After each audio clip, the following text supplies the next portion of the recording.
Hello and welcome to another episode of Mama Tales. I'm your host, Sally Kuria. Oh, it feels great recording this episode.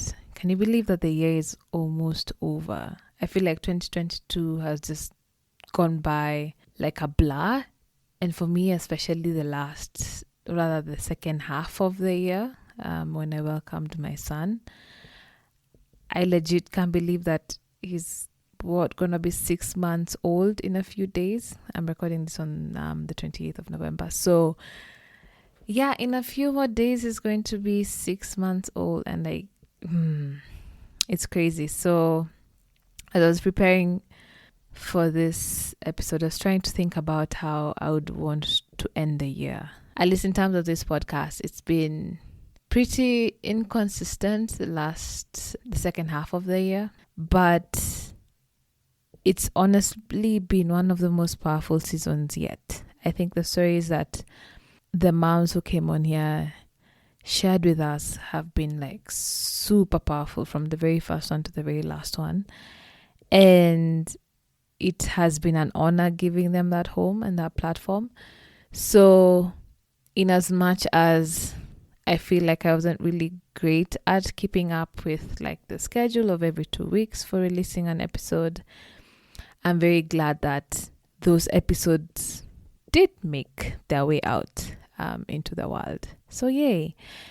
And I guess this episode is going to be a little bit about that. It's going to be about reflection, like looking back at this year, some of the moments that have been sticking out for me.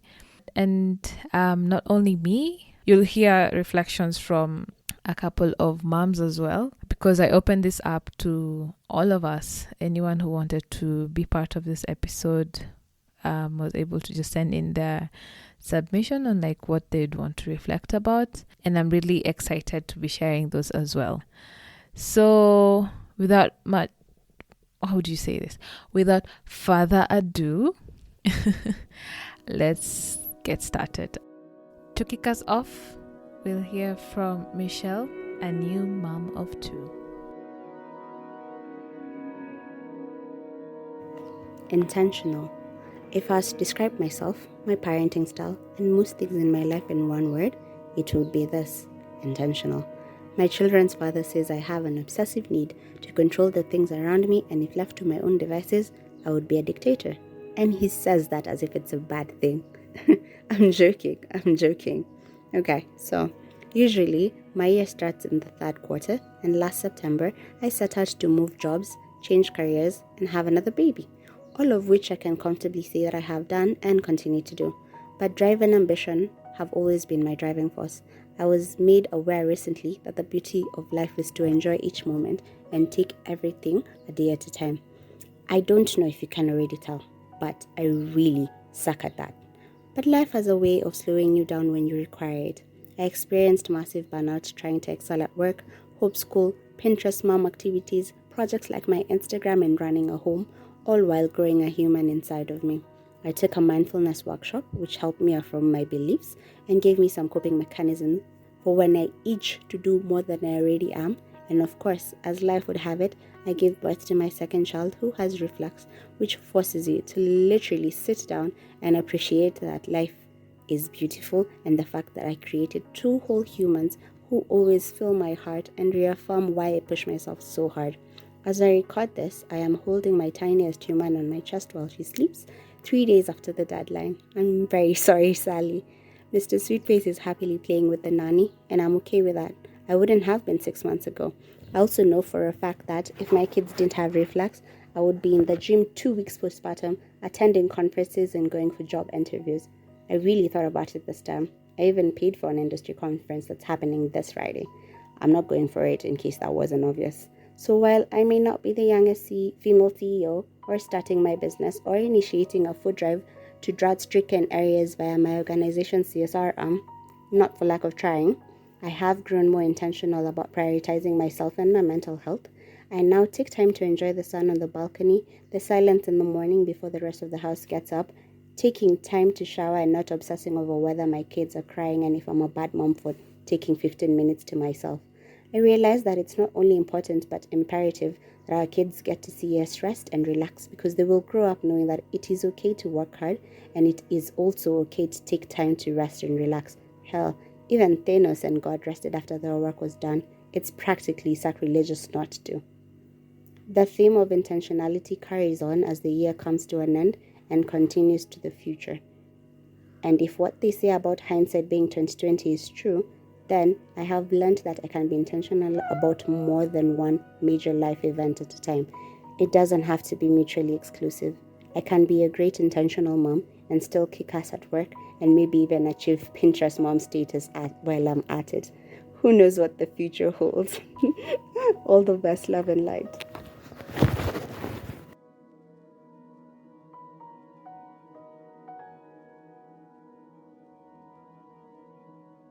When I was writing down my reflections, I realized I really didn't, like, I mixed in the joys and the sadness and the losses all together.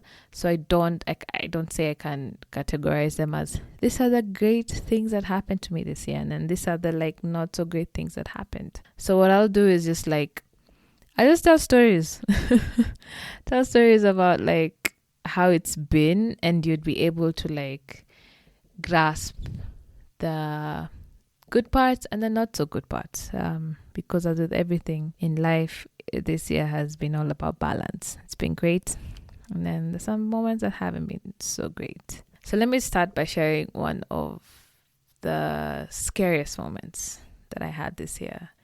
It was a typical day in January, and Januaries in Kenya are typically hot. We welcome the heat, but after some time, that heat becomes, stifling. At some point, you cannot think or do much. So this was one of those days. It was quite hot, and it was coming towards the end of the day, and we had planned to go out to a friend's house in the late evening. So I was taking some time to rest and recharge. At that point, I think I was in the second trimester of my pregnancy, and that's a trimester that's filled with a lot of energy, but with a toddler on the loose, that energy needs to be like well managed, right? So I was there sitting on the living room floor watching some TV, and because of the heat, I'd left the balcony door open for some airflow, something we did regularly on those days. I was so engrossed in what I was watching, I think, that I did not see or hear my daughter walk out into the balcony. This is something that she did regularly, so it wasn't the scary part for me. And we lived on the first floor, and the railings on the balcony made it pretty safe. I rarely had the fear that you could jump over. Oh, and another thing that we did is that we didn't keep much of anything out there. I think it was just a couple of chairs and some tough grass. So there wasn't any danger that she could get hurt. You know what I mean? So even just like me not noticing that she'd left, that didn't bother me too much. Well, until I had a thud. My heart literally dropped. It was silent for like a second or two, and then I heard her cry. Thinking back, I don't know how to describe that cry. It was full of panic, heart, despair, like something a 1-year-old shouldn't be. I rushed outside to meet her lying on the floor next to the slide. So we have this indoor slide that I got for her. I think maybe she was like, I'd say 11 months. And she was really interested in climbing and all that. So we got this slide from House of Leather, and we'd been keeping it in the house. And she would slide in there, but she'd gotten over it. So I remember we put it outside. Yeah, so she went outside with shoes. And the thing with the shoes is that they're anti-slip. So when I had that thud and I saw her lying by the side of the slide, the way you'd expect like someone fell off the slide, they'd be like at the bottom of it. No, but she was lying on the side, and I panicked. So I picked her up, ever so gently, hugged her, and tried to figure out how she got there. My husband came running too. He was in our home office and rushed to the balcony after he heard everything. Anyway, so we move out to the house and we watch her closely. Like at this point, she seems to have cried enough. And I thought that the worst was over because she was quiet. I naively thought that we'd gotten away with it, that despite the obviously hard fall, she was spooked but was physically fine.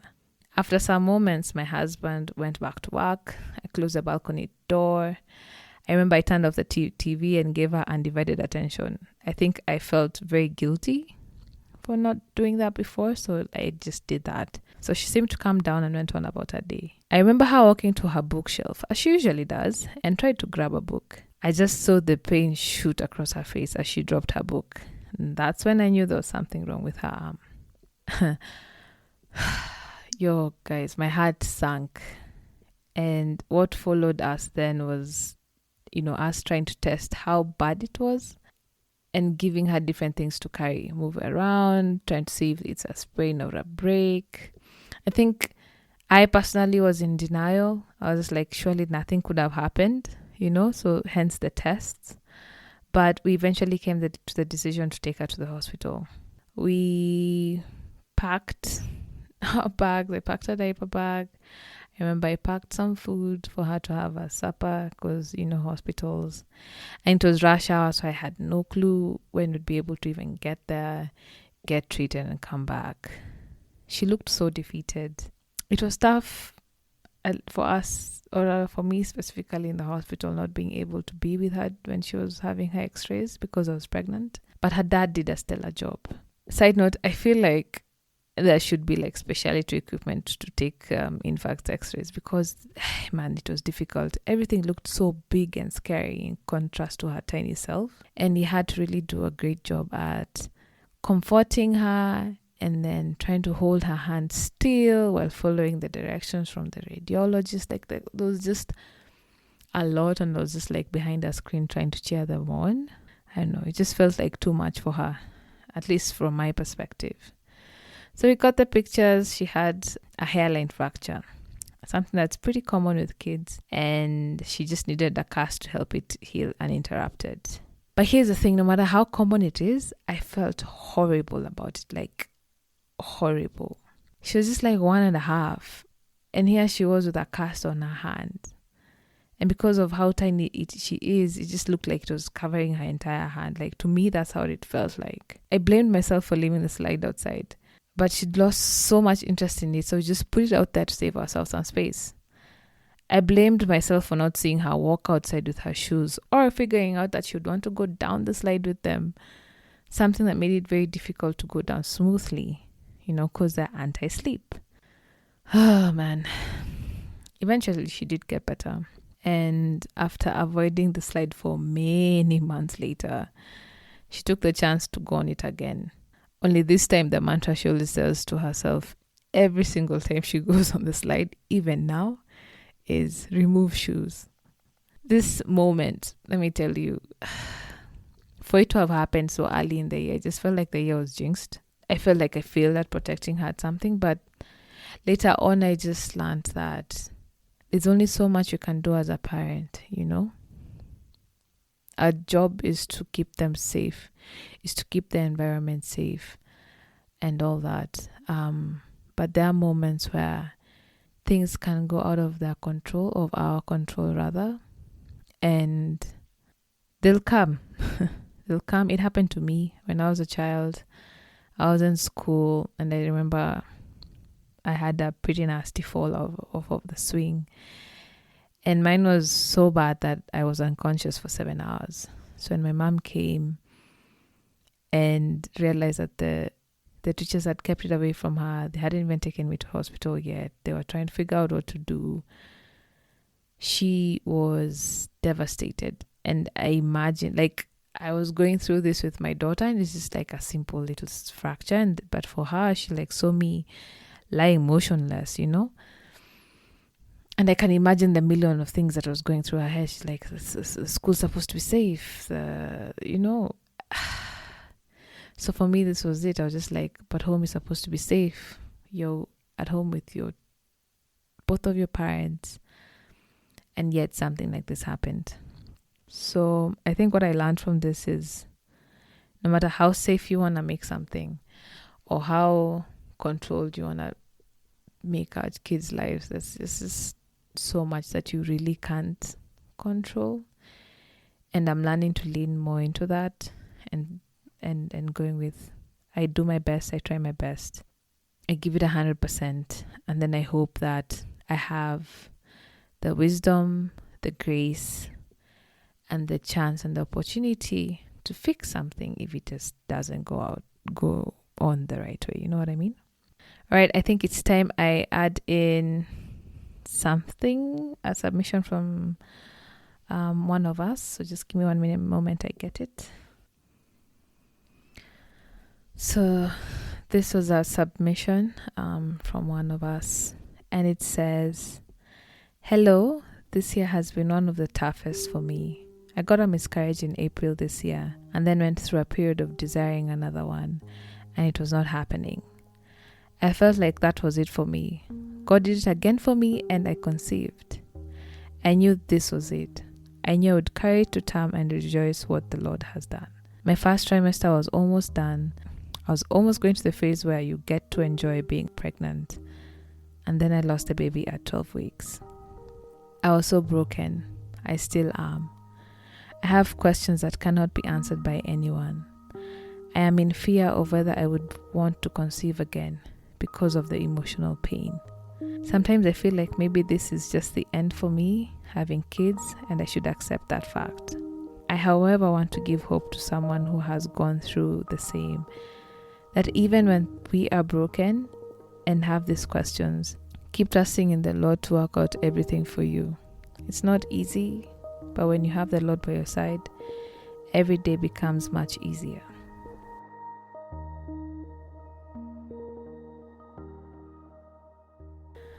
My heart sank when I read that message. One miscarriage is hard enough, but imagine 2 back-to-back miscarriages. I have no idea how she's so strong. But I think being able to talk about it, being able to share that, being able to encourage anyone out there who's going through something similar must be helping her heal. And I hope that she does receive that healing. It's a tough one. That's a tough one. But what I read is the sound of hope in the midst of all that despair. Thank you so much for sharing that message. More reflections after the break. Hey, are you pregnant right now? Or know someone who is? If the answer is yes, listen up. I have some amazing news to share with you. I know how incredibly difficult that journey can be. I spent countless of hours Googling, reading articles, looking for information to assure me that all was well. There's a lot of info out there, but nothing personalized just for you as an individual. This is where Malaika comes in. Malaika has a pregnancy support program that is literally with you every step of the way. As part of the program, you get daily insights about your pregnancy from doctors and experts in the field. A private group with other moms-to-be to connect and support each other, and access to webinars and live chats with experts who know what they're talking about. I personally think that the most exciting part of it all is a direct line you get to a qualified nurse midwife who is on call 24/7. This nurse midwife will be invaluable to you as you settle into pregnancy. She can guide you through every aspect of your pregnancy journey, including your scheduled OBGYN appointments. Learn what questions you need to ask your doctor, what concerns to raise up, and get help in interpreting tests that you need to do, as well as any notes that your doctor gives you. At the end of your journey, Malaika will also be on hand to recommend trusted hospitals, professionals, and clinics that can help you give birth through partnerships they have developed over the years. The best part of this program? Well, it's fully remote. Get all this and more from the comfort of your home. It is also very affordable, coming in at just 249 shillings a month. Plus, you get to try out the program for 1 week for free when you sign up. So, for the amazing part, if all I've said is not amazing enough, I will be giving 5 pregnant women 1 month free on the program. That's right. In addition to the 1 week trial, you get access to the program for a whole month without paying a dime. If I were you, I would jump on this quickly. If you're not pregnant, please consider entering this giveaway for a friend who is, or share it with them. I know we gift mothers to be on the baby shower and it's always tough for the baby, but I can guarantee you that this is a gift that will truly empower her. So to enter the giveaway, just fill in the form in the show notes of this podcast. If you're on a platform that doesn't show show notes, just head on over to our website at mamatalspodcast.com and enter there. Giveaway closes on December 10th, 2022 at midnight. So hurry up. To learn more about Malaika, head on over to their website at malaika.com. That's MALAICA.com.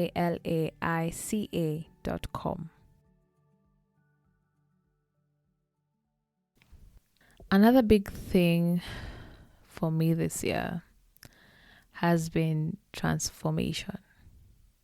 I've transformed in many ways this year. One big one is that I started out the year with one baby and I have two. It sounds, every time looking back, when I started this journey of motherhood, I wanted what I think I was saying. There's a time I think I even quoted 7 kids.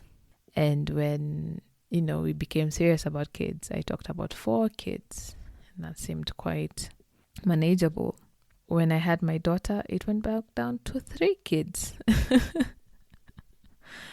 Oh, reality, man. And then when I had my son, I went through a lot of emotions. I still am going through a lot of emotions. I don't know if I'll be able to truly articulate them here or if this is the time to do so. But all throughout my pregnancy, it didn't really hit me that I'm getting a second child because I was so used to the one that I have. I knew myself as a mother to that one child, just that was the idea to me.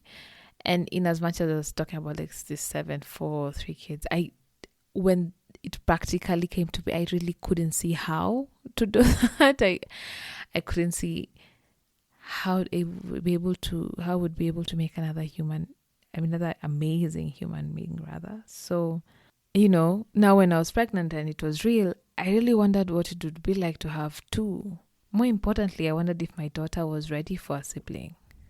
There was no way of knowing or even properly communicating the big change that was coming to her. And it was going to be a big change. With the new baby came a very different family dynamic. And this is why. So 1, I had to hire live-in help. In addition to this, we decided to move out of our apartment that was close to the city or pretty much smack in the middle of it, and find a house with an outdoor space much further out from town. So in the space of a month, she was in a new home. She had a new caregiver and a little human who did not seem to go away. At least that's what I felt like it was in her perspective. Let me tell you, I expected the worst. But guess what? She actually handled it quite well. She didn't even bat an eye in the new home. Legit, she woke up in our old house, stayed with her grandma as we did the moving, and then came to the new house in the evening and just went on about her day. Went to her toys. It's like nothing happened. She moved on like the previous place did not exist. On the other hand, after a couple of days, she was very attached to her new nanny. And I think that's because they shared the same energy.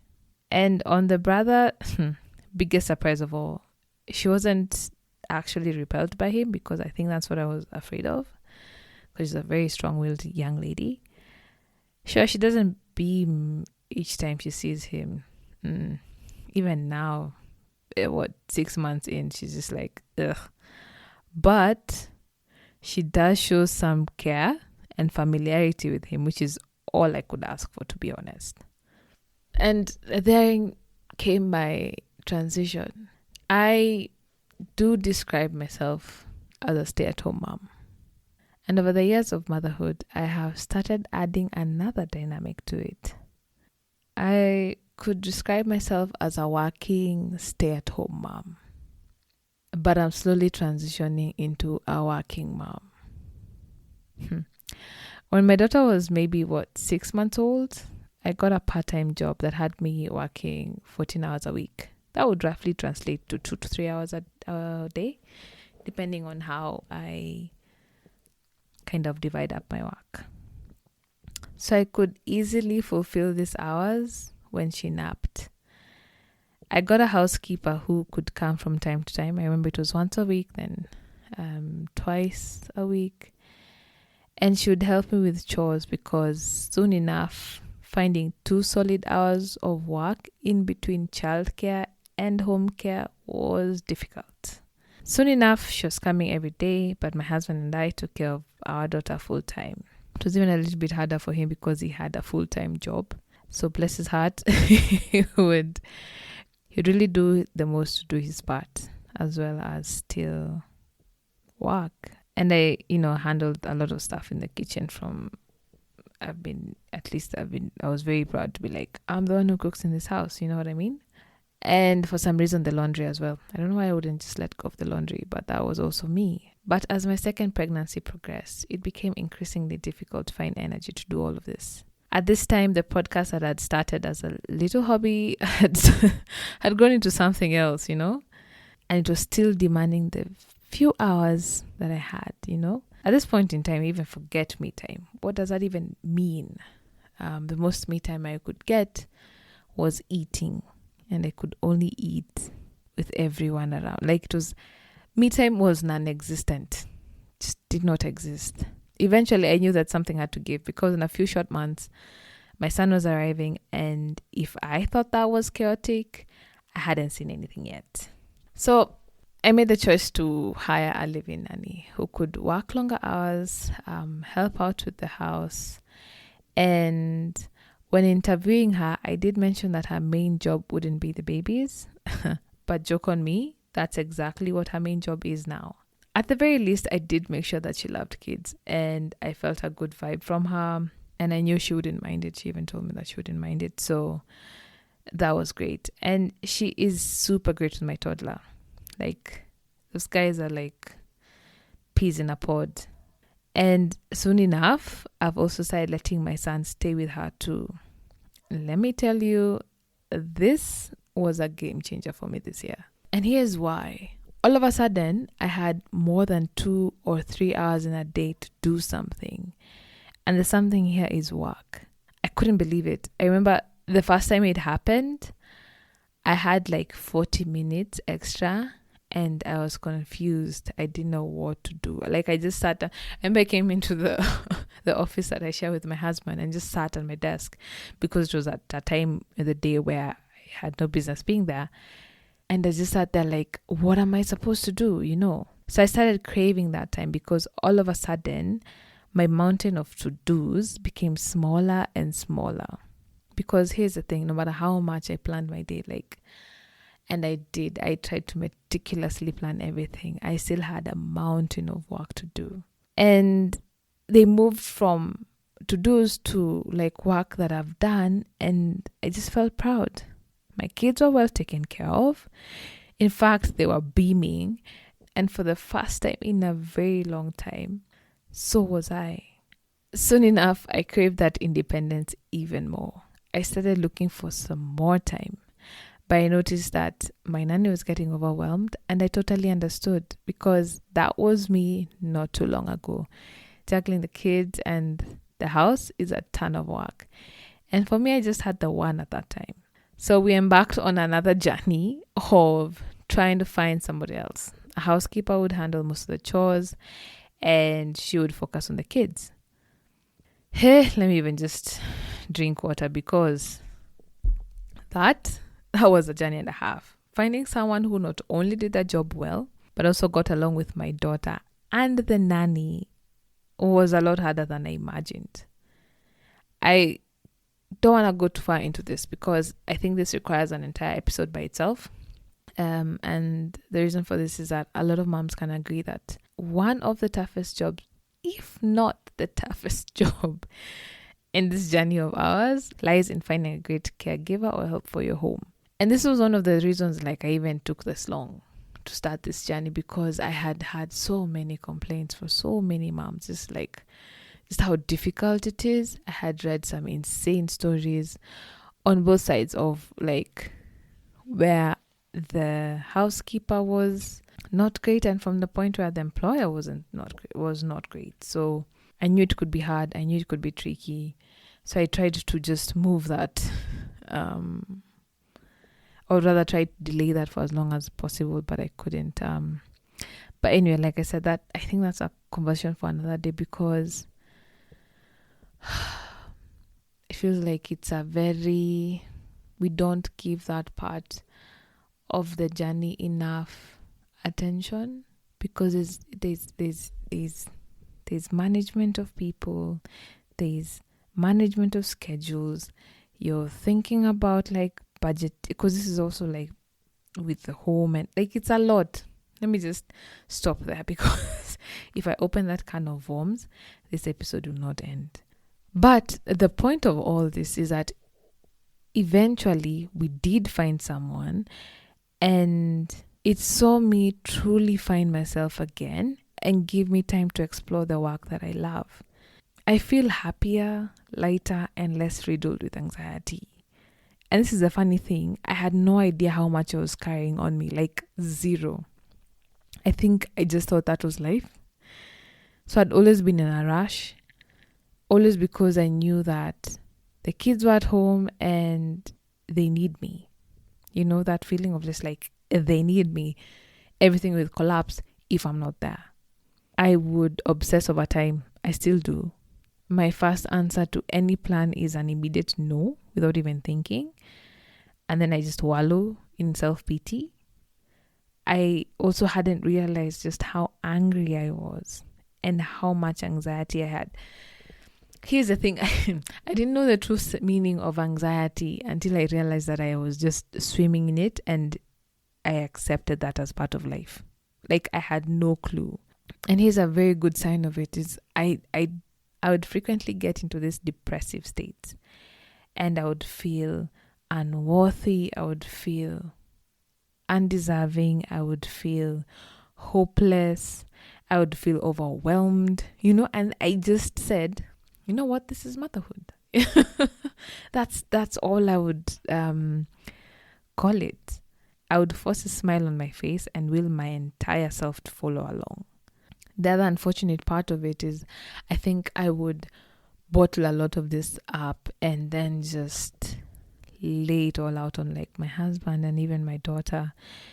And for my husband, it would be like presented by me not talking, me being quite passive aggressive, me being angry at everything he was doing or what I thought he was supposed to be doing, you know what I mean? And just, bluntly ignoring everything that he already was. And for my daughter, I just felt like I would just be angry, I wouldn't yell or anything, but I would just be like not emitting the best type of mood. And I don't think that was very great or helpful to a child, especially a toddler who'd easily feel emotions. But that's just where I was. And I didn't know that I was there until I left it.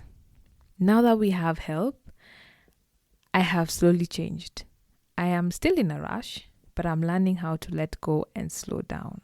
I'm a lot happier because I'm back doing the thing that I love, and that's expressing my creative self. Like I'd bottled that part of myself for a very long time, and it's only now that it's coming back up, and it's presenting itself in so many ways, and one of the ways is this podcast.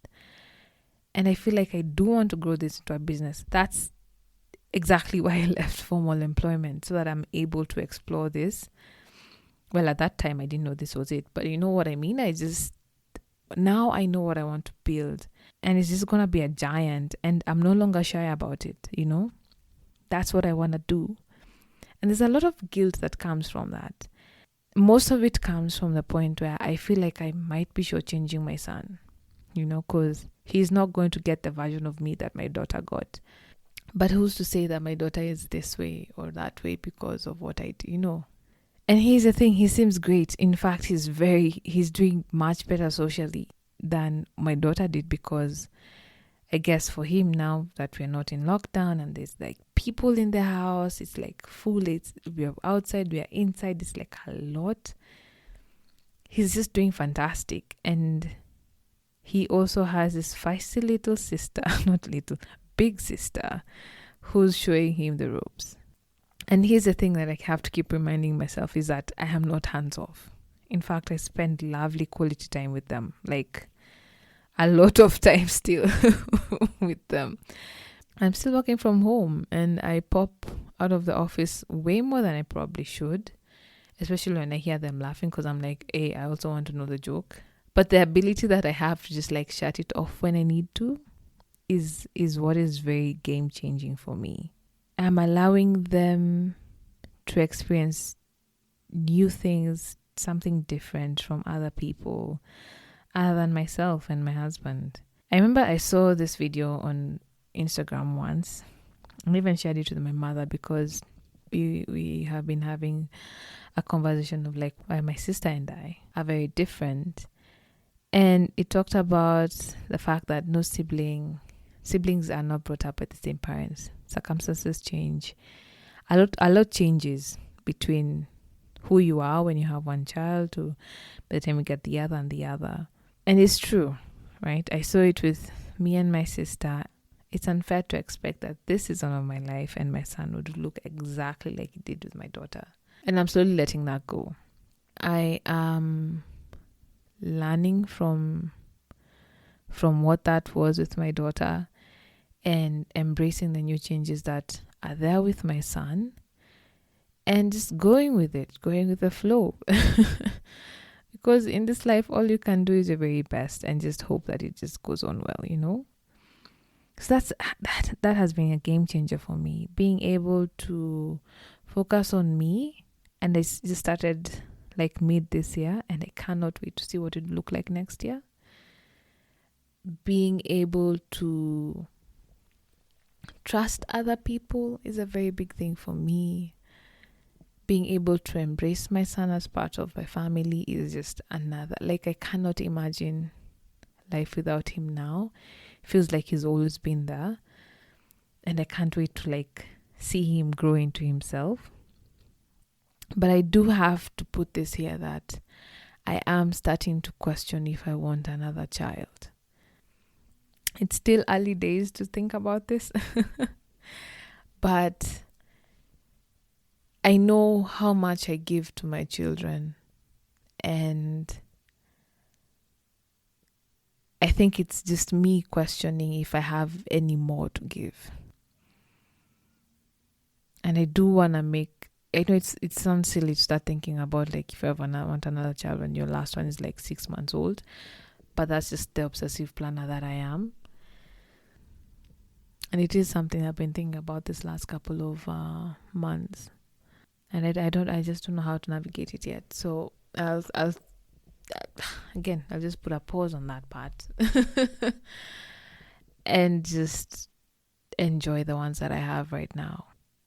I think those two parts are a very good summation of my 2022. It has had incredible highs. I think in part of this podcast is having those amazing ladies share their journeys on this podcast.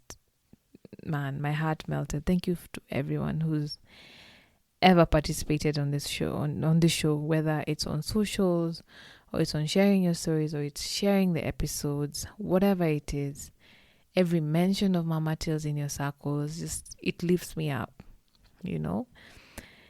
I think another high was just having Jenny Best on this show. And if you don't know who I'm talking about, she is a founder of Solid Starts.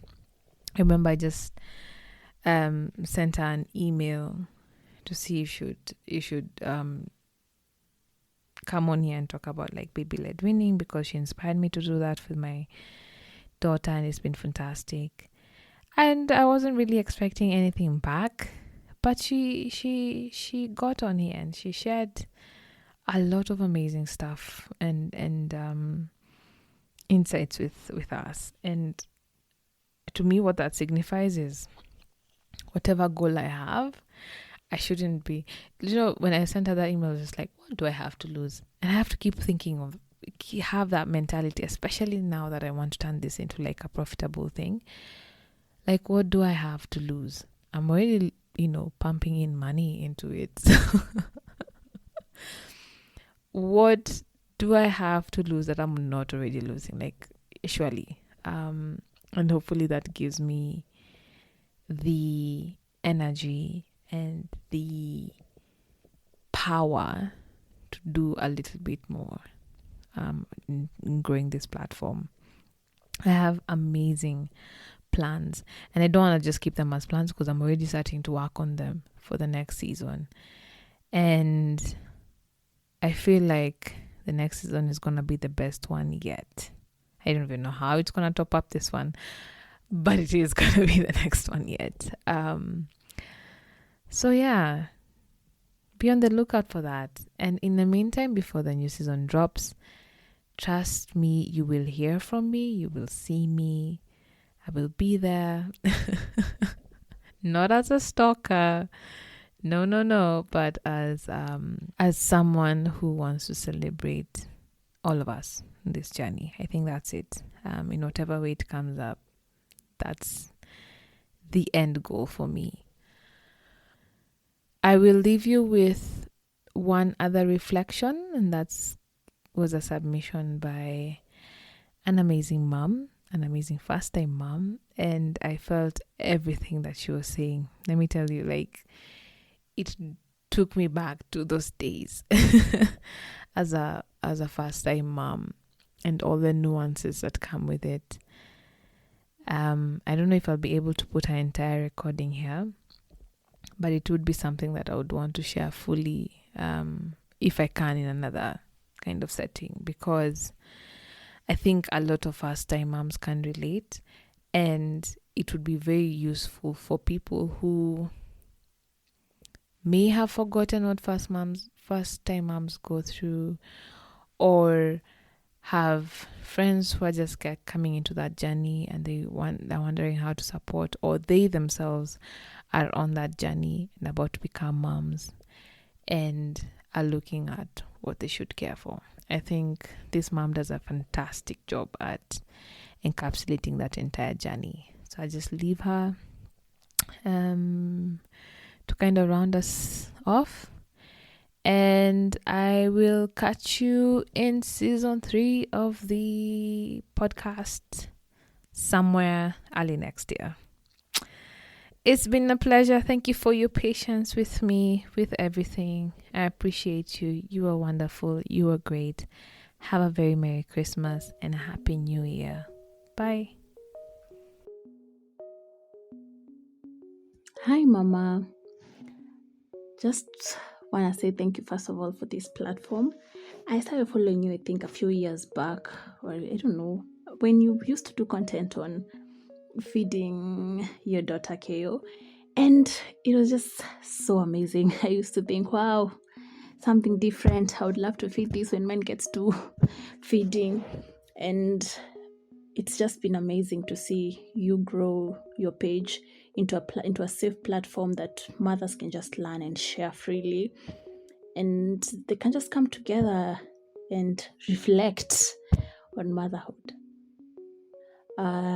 So let's reflect on my motherhood journey. So my name is Nina. I am a mother of one. He is 1 year, 8 months, and it's safe to say that motherhood is truly a roller coaster. It is a roller coaster of emotions.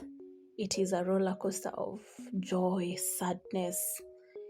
It is just a lot. So my motherhood journey has been, I don't know how to say it. Let's just say there's been a balance. It has its ups and it has had its downs so far. And I thank God for this far. I remember when I gave birth, for me the first 3 months were the toughest. They were so tough on me. I used to cry. I truly have a recording of me crying because I gave birth to my son, I think 2 weeks before my birthday. And on my birthday, it felt like no one even remembered me. Just someone would just walk in and just ask, how is the baby? Like when you give birth, everyone forgets about you and suddenly it's just about the baby. And it's just shocking, I was shocked. Like when I was pregnant, everyone would just ask me how I am doing, how I am feeling, especially towards my third trimester. It was just, I was even put on bed rest, so there was just a lot of caring towards me. And then when the baby came, oh my God, no one really thought of asking me, how are you truly? Not even one person. I remember resenting my husband. These people are given 2 weeks paternity leave, and I feel like it's really unfair. Okay, when us who are given 3 months still find it unfair, but I feel like I resented him at that very moment, because he was there for me throughout my pregnancy. He was there for me during delivery, and when the baby came, I felt like he just did not understand my needs or how I wanted my needs to be met. So I resented him because his life, he moved on. He literally moved on. He went back to work after 2 weeks. He would still meet his friends. He would do a lot, and I was just stuck. My life was just a loophole of waking up, taking care of the kid. We are up at night. We are trying to find a balance, and I truly resented him. But as time went by, I realized that men don't have the maternal instinct like we do. So it just doesn't occur to them that, oh, I've woken up, let me change the baby's diaper. No, you have to tell them, do this, help me like this, take care of the baby like this, dress the baby for me, hold the baby for me so that I can take a shower. You literally have to tell them, or they won't know. They just think that you're superwoman, you can handle it all, and yet you can't. And when I started doing that, when I started communicating, the resentment just went away. Yeah. So when I gave birth, I had postpartum blues. I don't want to say depression, but it was postpartum blues for me because my baby was not breathing well when he was born. So he had to be taken into an incubator and put the oxygen thingy. So I didn't immediately get to have a bond with him. So when I was brought for my baby to feed, I was like, oh my God, this stranger. I made this. Who are you? So I didn't bond with my baby immediately, and I just remember looking at him weirdly, and my sister asked me, actually, are you not happy? What is wrong? But I was like, I am okay. But I didn't feel the immediate, wow, oh my God, my baby. No, I didn't have that reaction. And then it was time to come home. And I came home, and there was help. I was given good food, but I remember there were people that were taking care of me at that time. They were a bit younger than me, and I was so tired. Man, labor is no joke. When you leave the hospital, you're still not even over the labor thing. You are still totally not over. You are leaking, you're bleeding in places you didn't know. It's just so much going on. And I remember I was given a lot of porridge, and I told the people, I don't want porridge, you guys can drink it. And they got so mad, and they went saying I'm not appreciative. And I feel like people really don't know what women go through, even if you're a fellow woman, until you're there. Like, it is so easy for you to judge. My breasts were engorged, my nipples were in pain. Oh my, I don't even want to remember that time. And I just remember I didn't understand why they got mad at me, because I was hearing stories later on, and I felt like, oh my God, these guys misjudged me. And I kept taking care of my baby, and I feel like they should actually be people that tell others the truth. Like, when you're visiting a mom, it doesn't matter whether she's a first-time mom, a second-time mom, a third-time mom, or a sixth-time mom. She's just a mom who has a newborn at that moment. There should be some etiquette. Tell the mother you're coming. Tell them you want to visit. When they come, ask them to hold the baby. Just don't grab the baby. Don't expect them to host you. Because I felt like privacy is really, really invaded when you have a newborn. Like, nobody asks you, can I visit you? They just pop up because it's like it's their right. And I remember telling myself, oh my God, I am a mom. I need to make boundaries. So I remember one day people just came, like 10 people just popped into my house. So noisy. They don't even know what routine you actually. My baby was around, I think 6 weeks. 4 weeks. I just started bonding with that kid, and we are trying to create a routine, and then people just pop up, and they expect you to give them the baby who is asleep. So I just took the baby to his room to get some more sleep. And I remember someone invaded my privacy and recorded me taking the baby and going away. And it really circulated around the family, people saying I am mean with my child. Mean. They use the word mean. And do you know why I still remember that to date? It's because a woman never forgets what is done to her when she is pregnant or during her whole pregnancy. What is done or said when she's giving birth, during postpartum, or when she has lost a child. A woman never forgets. You never forget, especially if it was something negative done to you or said to you. I feel like it just never leaves your system.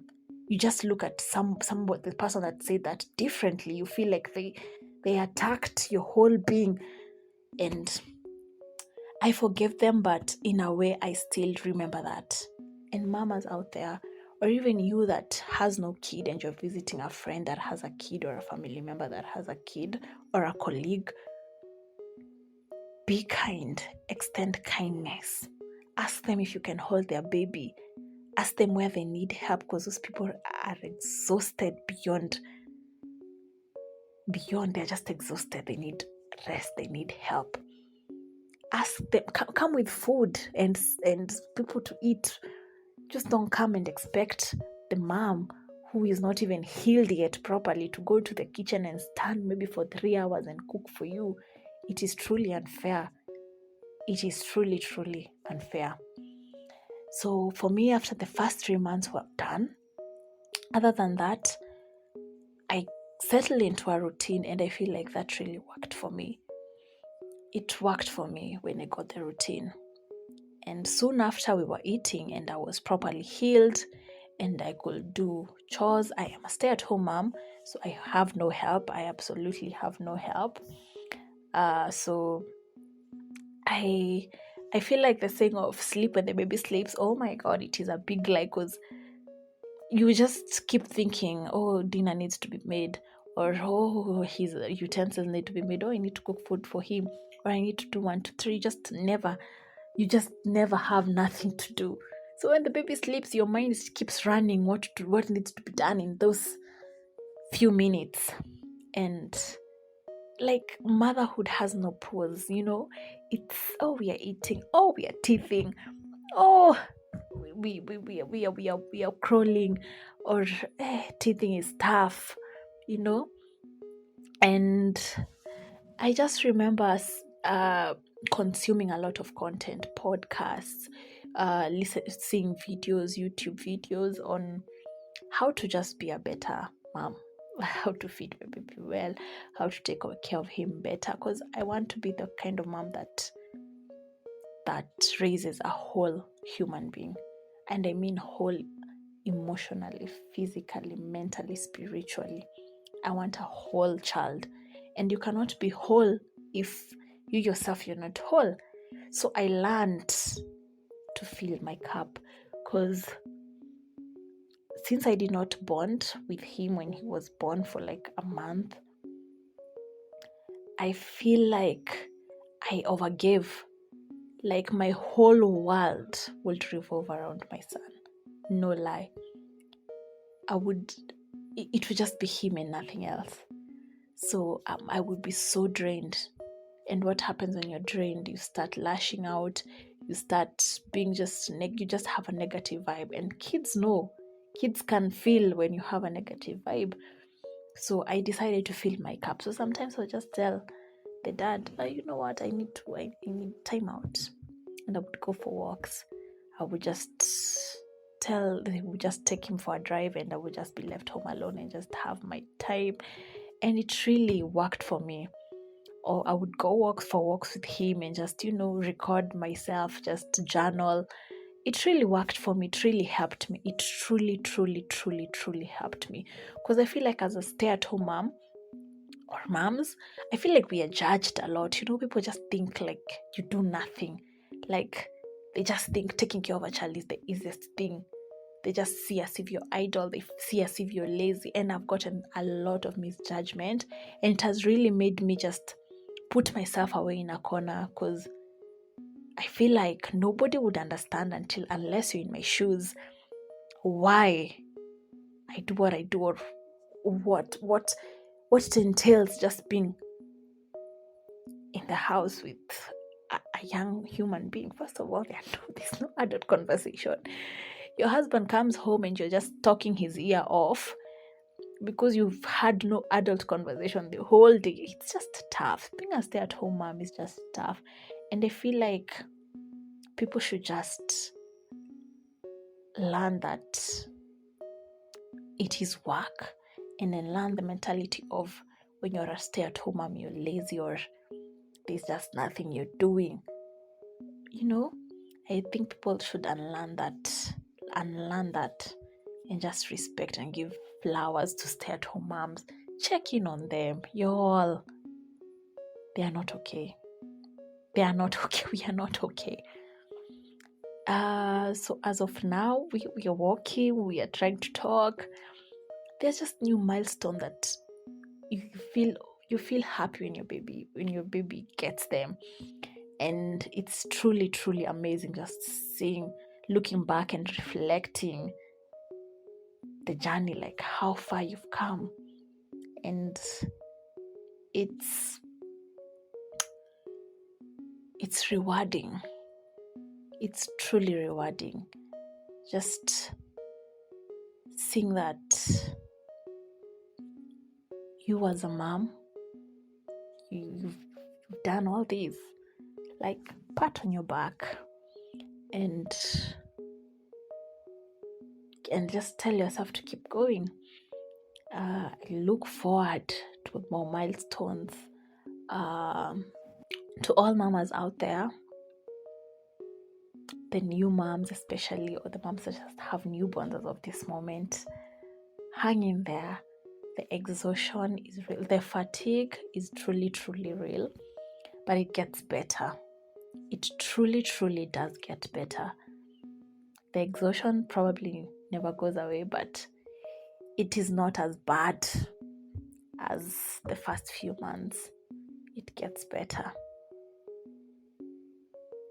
To all the moms out there who are stay-at-home moms, man, I think we need a support group. But hang in there. You're doing the best for that kid or those kids. And they're going to grow. You won't even know, and you're just going to have your life back. To all the moms out there that actually feel like the kids came and disrupted their lives, or they just took a part of their life and their life is on hold, it gets better. You'll grow up so fast and your life will be back on track. You will feel as if you're behind or your friends have just moved. But breathe in and out. Take a pause. You will be okay. Thank you, Mama. Thank you for this platform. Bye.